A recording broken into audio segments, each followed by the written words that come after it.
안녕하세요. 이 시간에는 이제 그 다음 비유를 우리가 살펴보겠습니다. 그 다음 비유는 33절에 나타납니다.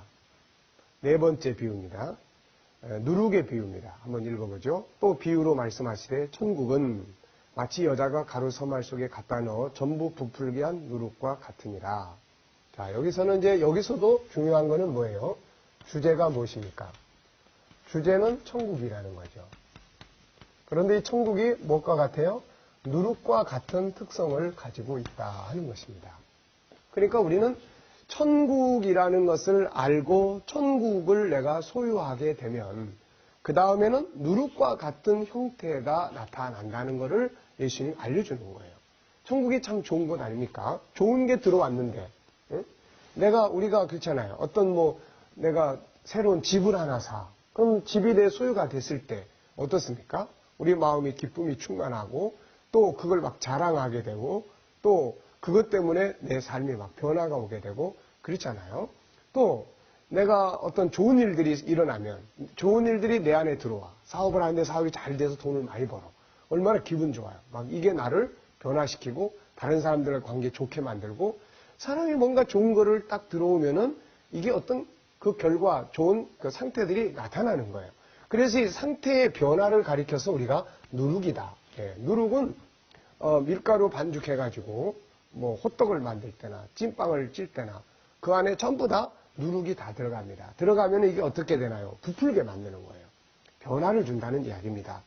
자, 그래서 겨자씨는 성장을 이야기를 했다면 천국운동은 성장해야 된다. 그래서 늘 우리가 배우고 연구하고 꼭 가르치고 성장의 세 가지 방법 이야기했잖아요. 첫째는 계속 연구해라. 두 번째는 늘 묵상해라. 생각하고 살아야 뭐가 되는 거죠. 그 다음에 세 번째는 이제 말해라. 전하고 가르쳐라. 그러면 들을 때보다 또 때로는 가르칠 때 내 안에 그것이 더 성장해가는 더 확실하게 되는 이런 경우들도 많이 있습니다. 자, 그래서 이제 누룩은 변화예요. 네, 변화입니다. 누룩은 변화를 주는 특성을 가지고 있다. 그래서 이제 이 변화가 우리가 이거를 보면은 누구를 생각하면 쉽게 이해될 수 있냐면은 바울이라는 인물이에요. 바울. 이 바울. 네. 바울의 인생은 참 극적 변화를 가져온 사람이에요. 그 극적 변화를 가져온 동기는 두 개입니다. 하나는 예수 그리스도를 만나는 거죠. 예수 그리스도. 그 다음에 두 번째는 천국을 자기가 가서 보고 오는 겁니다. 거기 가서 다 본 거죠. 처음은 뭐고 끝은 뭐고 역사는 뭐고 세상은 뭐고 인간은 뭐고 우리의 장래는 뭐고 다 보고 온 겁니다. 다 보고 오다 보니까는 비교가 생기겠죠. 이제 비교가 생기겠죠. 내가 가서 본 세상, 우리가 예를 들어서 어느 다른 나라를 여행을 한다고 생각해 보세요. 후진국 여행을 하고 선진국 여행을 하고 그러면 우리나라에 비교가 생기잖아요. 우리가 후진국 같은 데 가서 보면은 무슨 생각이 듭니까? 야, 우리나라 정말 잘 사는구나. 응? 정말 우리나라 복받은 나라구나. 그래서 사람들이 외국에 갔다 오면 다 애국자 된다고 그러지 않습니까? 또 그런데 반대로 보세요. 저 유럽의 그런 그 복지나 이런 게 참 잘된 나라에 다 가서 보면은 무슨 생각이 들어요? 우리가 아직 멀었어. 우리는 선진국 대열에 들어섰다 해도 아직 멀었어. 이 비교가 되는 거예요. 부러워하게 되고. 자, 그러니까 여기서 이제 중요한 것은 그겁니다. 바울은 정말 이 세상 나라, 그동안 자기가 알고 있는 건 세상 나라뿐이었어요. 세상은 그렇잖아요. 병들고 죽고 정말 약육강식 속에서 좌절하고 절망하고 물질이라고 하는 틀 속에서 교만하고 절망하고 방탕하고 타락하고 막 이런 지저분하고 막 이런 세상을 사는 거죠. 그런 속에서 하늘의 나라를 딱 보고 왔단 말이에요, 이 사람이. 예? 사랑의 나라. 예? 인간이 존귀하게 인정받는. 그리고 그 하나님과 함께 사는. 그리고 정말로 우리의 꿈이 다 실현되어 있는. 이런 걸 딱 보고 오니까는 이 사람이 그냥 다 변화가 되어버리는 거예요, 이 속에. 그래서 이 사람을 보면은 이제 인생관이 변화가 되어버리잖아요. 오직 나는 이제는 예수 그리스도를 그분을 전하고 또 인간에 대한 가치가 달라져 버리는 거예요. 인간. 예? 그래서 고린도전서 9장을 보면은 내가 모든 사람에게 다 자유하지만은 그러나 나는 이제 스스로 종이 된다. 예? 종이 된다. 예? 원수도 사랑하게 돼버리는 거죠. 예, 물질관이 이제 물질 이런 것들, 뭐 가치관 이런 것들이 다 바뀌어버리는 거예요. 이게 다. 예? 이게 바로 천국의 능력입니다. 그래서 천국을 다 이렇게 공부하고 하다 보면은 천국은 이렇게 사람을 변화시킬 수 있는 능력이다. 예수님 이걸 말하고 싶은 거죠. 너희들이 지금 뭐 이게 다 좋다고 그러고 제자들은 지금 그 앞에 앉아가지고 여러분 한번 생각해 보세요. 지금 예수님 앞에 모인 사람들이 와서 지금 뭘 구하겠습니까? 다. 예? 뭘 구하겠어요?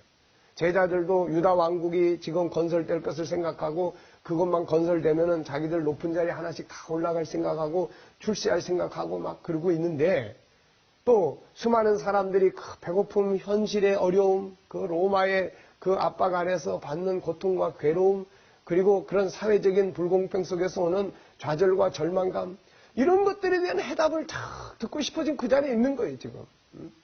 그런데 예수님은 야 너네들 그게 해답 아니야. 그게 해답 아니야. 다윗 왕국 건설된다고 그게 해답이야. 오늘 먹을 거 준다고 그래서 내일에 그게 해답이야. 예? 너희들의 눈에 눈물 그쳐. 이거 아니야. 너희들에게 해답은 바로 하늘에 있는 나라야. 이 나라가 임할 때, 이 나라가 너희 것이 될 때, 여기서 해답이 되는 거예요. 그 나라는 원수도 포용할 수 있잖아요. 네? 가난함도 부유함으로 우리가 바꿀 수 있잖아요. 그 나라는 자유하지 않습니까? 이게 해답이라는 거예요, 이게. 오늘날도 똑같습니다. 수많은 사람들은 돈 한 푼이라도 더 벌려고 세상으로 쫓아다니면서 공부하고 거기에 자기 스펙 쌓느라고 다 그냥 고생하고 그러라고 천국 공부 안 해요. 할 틈도 없습니다. 네? 그러다 보니까 점점 갈수록 더 힘들어지는 거예요, 이게. 네? 그게 해답이 아니기 때문에 그런 거예요. 물론 뭐 아무것도 하지 말고 천국 공부만 하는 말도 아닙니다. 그렇게만 할 수 있으면 얼마나 좋겠어요. 그런데 그만큼 해답은 이쪽에 있다는 걸 우리가 알고 연구를 해야 된다는 것입니다. 자, 이러한 사도 바울의 변화를 이 누룩의 비유 속에서 보면 또 자기가 변화돼요. 그럼 이제 가루 서말이야. 이걸 이제 우리가 이렇게 이해해 볼 수 있잖아요. 우선 첫째는 내가 변화되고, 그 다음에는 내 가족들을 변화시키고, 그 다음에는 나를 만나는 사람들을 또 변화시키는, 그래서 세계를 변화시켜가는 능력이다, 해답이다, 이렇게 볼 수 있지 않습니까? 그래서 이 천국은 사실 가장 먼저 누구를 변화시켰습니까? 바울을 변화시킨 거예요. 그런데 이 사람을 만난 사람 중에 이런 극적 변화를 가져온 사람이 있는데 그게 바로 빌레몬서의 주인공인 오네시모라는 사람입니다. 빌레몬서는 한 장으로 돼 있어요. 한 장. 근데 이 빌레몬서의 내용 속에는 오네시모에 대한 이야기를 하고 있습니다. 오네시모는 노예예요, 노예. 예. 그리고 빌레몬이라는 사람 집에서 노예로 살던 사람인데 이 사람이 이 빌레몬에게 죄를 짓고 무슨 죄를 졌는지는 모르겠지만은 도망을 쳤어요. 당시에 노예가 죄를 짓고 도망을 친다? 이거는 잡혔다 그러면 다 죽습니다. 근데 이 사람이 도망쳐서 어떻게 했는지 모르지만은 바울을 만나게 돼요. 예? 로마에 있는 바울을 만나게 돼요. 이때 바울은 로마 감옥에 있었잖아요. 바울을 만나게 됩니다.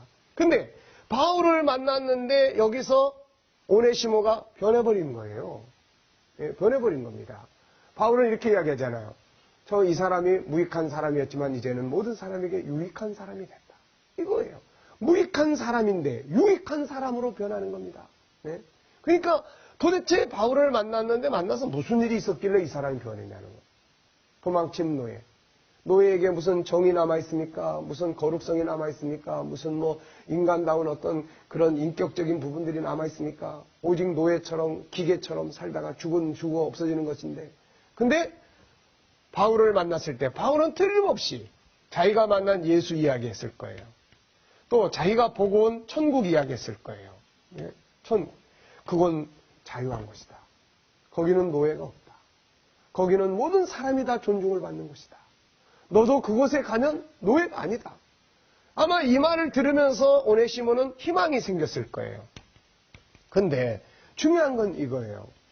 바울은 이제 이렇게 오네시모에게 말로써 자기가 보건 천국을 이야기해줘서 희망을 줄 수 있지만 만약에 여기서 바울이 오네시모를 노예 취급을 했다면 너는 노예야. 나는 상전이고 특히 너의 상전인 빌레몬은 내 제자야. 그러면서 그가 만약에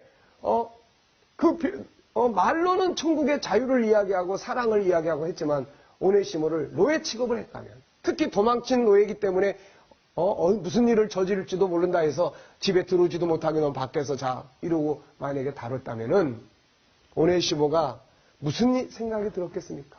네? 그래, 바울 선생님 그렇게 좋은 곳이면 당신이나 가시오. 네? 아마 이러지 않았겠어요. 근데 바울은 여기서 천국이 자기를 변화시킨 그 변화를 가지고, 누룩을 가지고, 천국을 가지고 대하는. 세상적인 눈으로 보면 이 사람이 노예예요. 천국의 눈으로 보면 형제입니다. 그렇잖아요? 하늘나라에 뭐 노예가 있습니까? 형제야. 그러니까 바울은 이 사람을 형제처럼 대하는 거예요. 네. 형제처럼 대하는 거예요. 네. 하나님의 나라를 보고 와서 그걸 깨닫고 나서 세상에서 인간보다 소중한 존재는 없다 그래가지고 모든 사람의 스스로 노예가 되는 거예요. 도망친 노예를 자기 형제처럼 대하는 거예요. 네, 형제처럼. 오네시모는 여기서 강팍했던 마음이 무너지지 않겠습니까? 야, 이런 삶도 있구나. 이런 삶도 있구나. 나도 이렇게 살고 싶다. 그래가지고 전에는 강제적인 노예가 됐지만 이제는 스스로 노예가 될 수 있는 이런 마음이 생기는 거예요. 네. 이게 바로 천국의 능력이라는 거예요. 그래서 이 사람은 이제 그다음부터는 뭡니까? 이제 스스로 다른 사람에게, 그때까지는 늘 무익한 사람이 됐는데 이제는 유익한 사람이 된 거예요. 이게 바로 누룩의 능력의 역사입니다. 그 역할을 뭐가 해요? 천국이 하는 거예요. 그래서 사실 신앙은 얼마나 뭐를 하느냐 보다는 우리가 알기 위해서 힘쓰는 것이 신앙이에요. 예수님을 알기 위해서 힘쓰고 천국을 알기 위해서 힘쓰고 힘써야 하는 겁니다. 그러면 내가 그것을 아는 만큼 내가 변화가 되기 시작하는 거예요. 가족관계, 인간관계. 전에는 막 증오하고 했지만은 나이 오니까 너무 막 불쌍한 거예요. 네. 그러니까 사랑해요. 그러니까 포용하게 됩니다. 그러니까 인간관계 좋아집니다. 삶의 평화가 옵니다. 이게 바로 천국 복음의 능력입니다. 이해되셨습니까? 여러분, 천국은 이렇게 좋은 곳입니다. 죽어서만 가는 게 아니에요. 이걸 우리가 여기서 잘 알면 이 땅의 삶이 변화가 오는 거예요. 이 땅의 삶, 희망을 갖게 돼요. 네. 자, 그 다음에 이제 5번째 비유를 보면은, 어떻게 보면은 이게 연결되어 있는 듯한 의미를 우리가 가지게 돼요. 그래서 그 다음에 비유는 보물의 비유입니다. 네. 천국은 보물이란 말이에요. 인간을 이렇게 변화시키는 보물입니다. 사람과 사람의 관계를 변화시키는 건요, 세상적인 물질적인 것 가지고 되는 게 아닙니다. 오히려 그것이 많이 생겨보세요. 물질이 많이 생기면 인간관계를 좋게 만드는 게 아니라 더 나쁘게 만들어요. 어느 날 로또 복권이 당첨이 돼보세요. 그거 가지고 부부가 이혼하지를 않나, 부모 자식 간에 막 서로 죽이지를 않나, 뭐 이런 문제 생기지 않습니까? 근데 천국은 인간관계를 화목하게 만들어요. 용서하게 만들어요. 받아들이게 만듭니다. 그러니까 이보다 더 큰 능력은 없는데, 그래서 예수님은 그 다음 비유에서는 뭘 이야기하냐면 천국은 보물이다. 천국은 보물이다. 이렇게 이야기합니다. 이건 보물이다. 맞습니다. 이 사실 신앙이라는 건요, 보물찾기예요. 보물찾기. 네.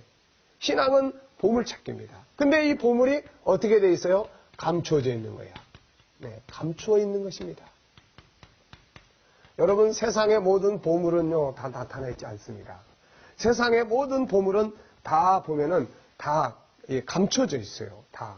네? 세상의 보물들은 전부 다 감춰져 있습니다. 다이아몬드가 뭐 길거리에 굴러다닙니까? 깊은 땅 속에서 그 광산에서 그 광석 해가지고 그 안에서 금도 만들고 다이아몬드도 찾고 다 그러는 거 아닙니까? 하다못해 석탄 쪼가리도 그게 그냥 막 나타내는 게 아니에요. 물론 저 내문고나 이런 데 가보면 노출탄광이 있습니다. 거기 가서 보면 흙을 약간만 이렇게 걷어내면은 다 그냥 석탄이야. 네. 그렇지만은 대체적으로는 다 깊은 땅 속에, 그 산 속에 광맥이 있단 말이에요. 석탄 광맥. 이걸 파고 들어가서 그걸 캐서 끌어올려서 사용을 하게 되는 겁니다. 그러니까 세상에 모든 건 다 감춰져 있는 거예요. 이거를 하나씩 찾아가는 게 철학이고, 찾아가는 게 문학이고, 찾아가는 것이 과학이고, 찾아가는 게 의학이고, 다 그런 거 아닙니까? 그게 여행이고 다 그런 거예요. 그래서 천국도 마찬가지예요. 예수님은 천국이 감추어져 있다. 감추어져 있는데 성격은 보물과 같다. 네. 천국은 이렇다. 그러니까 누구든지 이 보물을 딱 발견하고 나면은 돌아가서 자기 소유를 다 팔아가지고 그 밭을 사게 된다. 그만큼 천국은 가치가 있는 보물덩어리다. 이렇게 이야기하는 거죠. 실질적으로 이 베드로나 이런 사람들이 처음에는 그 천국을 잘 몰랐어요.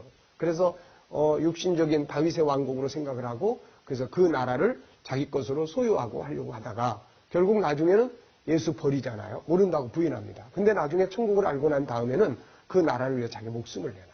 그만큼 가치가 있는 것입니다. 자, 그래서 여기서 이제 우리가 기억을 해야 될 게 뭐냐? 하나는 감춰져 있다는 것을 기억하셔야 돼요. 보이지 않는 세계, 보이지 않는 세계. 네, 감춰져 있어요. 우주 안에도 감춰진 별들이 얼마나 많아요. 그래서 우주 과학자들은 그 감추인 별들을 찾아내려고 얼마나 많은 애를 쓰고 있습니까? 천국은 더 큰, 우주보다 더 넓은 세상, 더 큰 세상, 어떻게 보면 가까이 있으면서도 더 멀리 있는 세상 아닙니까? 그러니까 이거는 보이지 않는 세계. 그러 다음에 이것을 우리에게 설명해 준 책이 있어.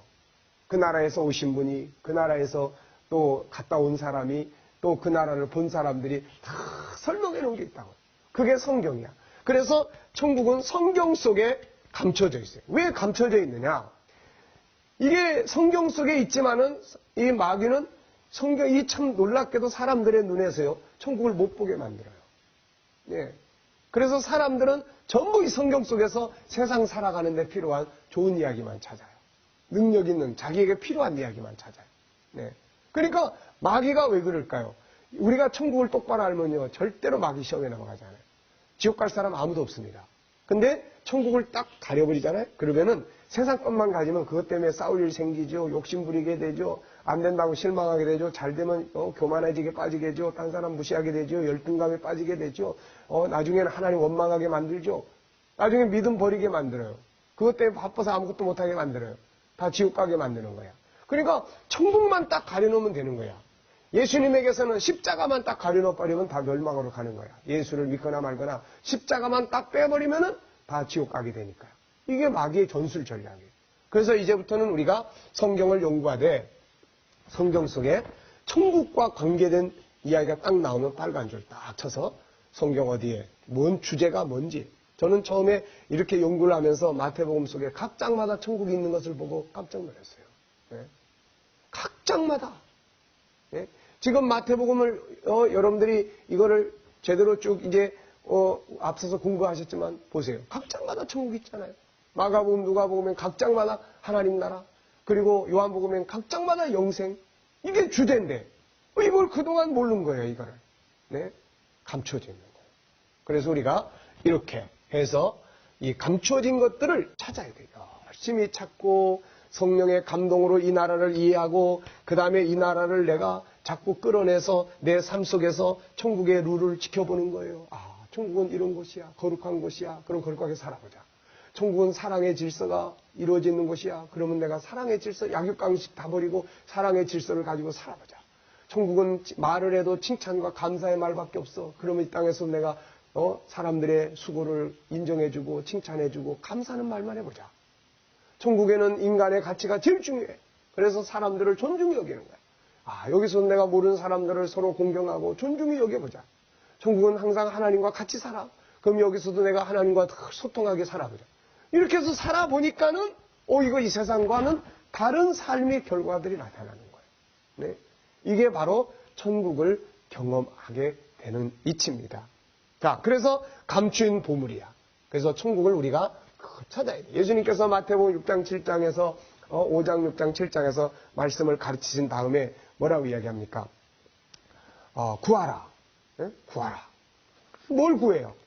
우리는 구하라 그러면 세상 것만 항상 구하는 거 생각해요. 근데 사실 거기서 주님은 천국을 구해라. 그 나라를 먼저 구해라. 그래서 결론적으로 마태복음 6장 33절에서 너희는 먼저 그 나라와 그 의를 구해라. 이렇게 말씀하고 있지 않습니까? 자, 그래서 이제 지난날에도 보면은 이걸 찾은 사람들은 아주 그냥 목숨 걸고 모든 걸 다 내놓고 믿습니다. 히브리서 10장 34절로 35절에 보면 너희가 갇힌 자를 동정하고 너희 산업을 빼앗기는 것도 기쁘게 당한 것은 더 낫고 영구한 산업이 있는 줄을 알았기 때문이다. 하늘에 더 나은 상급이 있는 걸 알았기 때문이다. 히브리서 11장 35절에도 어떤 사람들이 죽음을 두려워하지 않고 오히려 기쁘게 받아들인 것은 더 좋은 부활이 있는 것을 알았기 때문이다. 히브리서에서는 더 좋은 것이라는 말을 많이 사용해요. 40절에도 이는 하나님이 우리를 위하여 더 좋은 것을 예비하셨은즉 이 땅의 것보다 더 좋은 게 뭐가 있습니까? 바로 하늘의 것이잖아요. 그래서 초대교회 성도들이 하늘의 것을, 처음엔 유다 왕국, 이스라엘 다윗의 왕국 이런 것만 생각하다 보니까 자기들에게 이익이 안 돌아오면 다 예수를 버렸지만은, 그런데 나중에 하늘의 나라, 더 좋은 걸 다 보고 나서는 그때부터는 자기들에게 손해가 와도 감사해요. 왜? 하늘의 상이 있을 것이기 때문에. 누가 자기들 핍박해도 감사해요. 왜? 그것이 하늘에서 상이 되니까. 또 순교해야 될 시간이 되면 오히려 감사해요. 왜? 그 좋은 나라에 이제는 가게 됐으니까. 이래버리니까 세상을 이기게 되는 능력이 나타나게 되는 것입니다. 우리가 초대교회 때 그런 상황을 보면은 그 코바디스라든지 이런 영화들을 보면은 기독교인들이 막 그 환난과 핍박 속에서 순교하는 시간에도 찬양을 하지 않습니까? 이거를 보고 있던 많은 군인들이 무슨 생각을 했냐면, 야, 이게 사람이 죽음 앞에서 두려워하지 않는 경우가 없는데 어떻게 저 연약한 여성들이, 저런 연약한 소녀들이 저런 죽음 앞에서 찬송을 부를 수 있냐는 거예요. 도대체 저 속에는 뭐가 있길래 저렇게 죽어갈 수 있냐는 거죠. 군인들이 어떤 사람도 죽음 앞에서 두려워 떨지 않는 사람이 없는데, 그런 상황을 보고서는 이 사람들이 어디로 갑니까? 나중에 카타콤으로 찾아가요. 카타콤으로 스스로 가가지고 자기들의 부귀영화를 버리고 그 안에 들어와서 스스로 기독교인이 되는 거예요. 당신들에게는 무엇이 있기 때문에 그렇습니까? 이 사람들이 그 안에 들어가서 발견한 게 뭐예요? 하나는 예수 그리스도의 사랑이에요. 인류를 구원하는 예수 그리스도의 사랑, 십자가의 사랑. 또 하나는 천국이에요. 영원한 영광이에요. 로마의 영광이 아무리 영원하다 할지라도 그보다 더 큰 이 하나님의 나라 영광보다 영원하지 않지 않습니까? 그렇기 때문에 바로 이것이에요. 그래서 우리가 세상에서 늘 우리는 뭔가를 찾고 삽니다. 그런데 사실 우리가 세상에서 찾고 있는 것의 해답은 바로 천국이에요. 우리는 뭔가 늘 찾아 우리의 행복을 이루기 위해서. 근데 그 행복을 이루는 행복의 장소는 바로 천국이다 하는 것입니다. 이것을 찾지 못하면 세상적인 것들만 쫓아가다가 솔로몬의 인생 고백을 하게 됩니다. 솔로몬은 마지막에 천국에 대한 복음을 이해하지 못하고 오히려 그는 이 땅의 것들만 추구하고 살다가 마지막에 가서 전도서 2장 11절에서 이렇게 이야기합니다. 그 후에 내가 생각해 본 즉 내 손으로 한 모든 일과 내가 수고한 모든 것이 다 헛되요 바람을 잡는 것이며 해 아래서 무익한 것이로다. 이렇게 말씀을 했습니다. 그래서 주님은 우리에게 그분의 나라를 소개해 준 거예요. 이 세상에 와가지고. 그래서 이것을 바르게 알 때에 우리에게 희망이 생기고 소망이 생기고 능력이 생기고 그렇게 되는 것입니다. 그러니까 예수님은 하늘의 왕이잖아요. 그분이 오셔서 그 나라를 이야기하는데 우리는 그분에게 와서 맨날 세상 나라 것만을 요구하다 보니까 여기에서 문제점이 많이 생기게 되는 것입니다. 자, 시편 106편 5절에 보면은 이런 말씀이 나옵니다. 나로 주의 택하신 자의 형통함을 보고 주의 나라의 기업으로 즐거워하게 하시며 주의 기업과 함께 자랑하게 하소서. 이미 구약에서 이 믿음의 사람들은 이 나라를 본 거예요. 발견을 했습니다. 이 천국을 발견했어요. 감추인 보물을 발견을 했단 말이에요. 이거를 탁 발견하고 나니까 자랑거리가 이거밖에 없는 거야. 자랑거리가. 네. 세상 거 뭐 자랑해봐야 다 배설물 같은 거니까 자랑거리가 주의 기업으로 자랑하게 하소서. 여러분, 예수님은 천국은 우리를 변화시키는 능력과 같다고 말합니다. 그러면서 이건 감춰져 있다. 그러니까 너희가 날마다 이걸 찾아라. 예? 말씀 속에서 찾아야 되고 보이지 않는 세계를 성령의 감동으로 찾아야 돼요. 그래서 이것을 우리의 삶 속에서 믿음으로 간직할 뿐만 아니라 이걸 살아가요. 그러다 보면은 이 천국이 우리를 변화시키는 누룩과 같은 경험을 하게 된다. 그런 이야기입니다. 그리고 이것이 얼마나 소중한 보물이라는 걸 알게 돼서 우리의 인생을 기쁘고 즐겁게, 감사하게, 부유하게 살아갈 수 있도록 만들어주는 능력이 되는 거예요. 열심히 보물 찾으시기 바랍니다. 우리가 세상의 것들을 얻기 위한 노력도 필요하지만 천국을 소유하기 위한 노력도 게을리해서는 안 되는 부분이에요. 감춰져 있는 보물, 이제부터 성경을 통해서 천국 찾기를 하십시오. 이것이 우리의 삶 속에서 이루어질 때 우리의 삶은 놀라운 변화들을 가져올 수가 있게 되는 것입니다.